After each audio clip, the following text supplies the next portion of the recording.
The town got the slab put here, I think in like 2008 or 2009.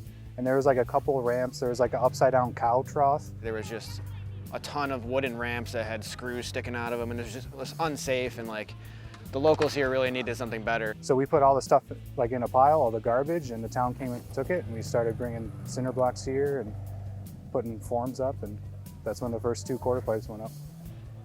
The first big ones that we built weren't too big actually. It was really only like 2 3-foot high quarter pipes, which is now we call like our shallow end. And we started small because we didn't have permission and we didn't really know if it was gonna get torn out or not. But then like the town started to realize we were here because we were using loud power tools and we were here late hours. And so they started to realize. The first reaction we got from the town was pretty good. We've probably done 3 or 4 different ramps at this point, right? The town hit us up and said, to the group responsible, please contact us.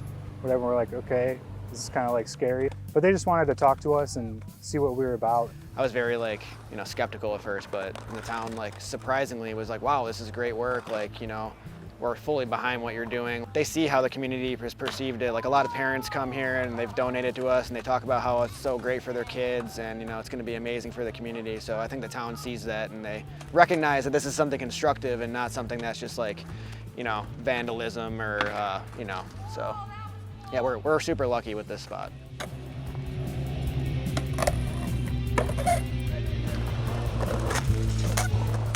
So we're working on one section right now, which is kind of like more so for safety, and it's called a deck. It's like a standing area, just kind of so you can stand on top of the ramp and be more so out of the way, and it makes the ramp not so dangerous because it has a backing.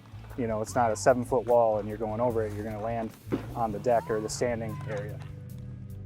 Well, there's many challenges. I'm not too experienced building concrete ramps. We don't work in masonry. Like, we have a slight background in it just from building ramps and stuff, but a lot of us do all different professions, and we've just been learning together how to do this stuff, following it as close as possible to make this as professional looking as it can be. This is extremely different because it's like built actually by the individuals who are going to ride it. Basically what we're doing is just building a little section, skating it, seeing how it works, and then deciding what we want to do in the next section. Bigger skate parks, they have a set plan from the get-go that they have to follow to a T pretty much to meet city standards and stuff. And that's what's really special about this, is that we can pretty much do whatever we want and decide as we're going how to build stuff.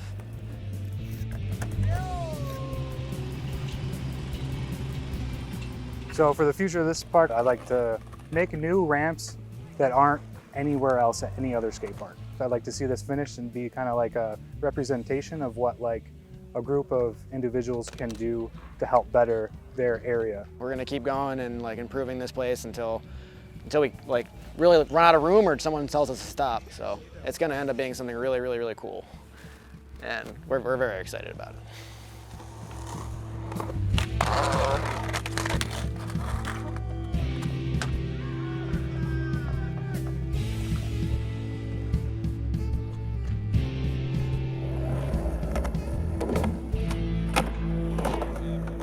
It's really amazing because when we showed up here, like maybe 1 or 2 kids skated here all the time, and like just to see it progress, and every time we build something new, there's like people come out to look at it and see it, and it's really just building its own community.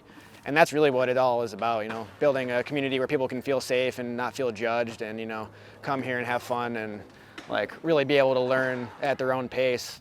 I think it's great. Yeah, it makes me feel like I can do whatever if I put my mind to it,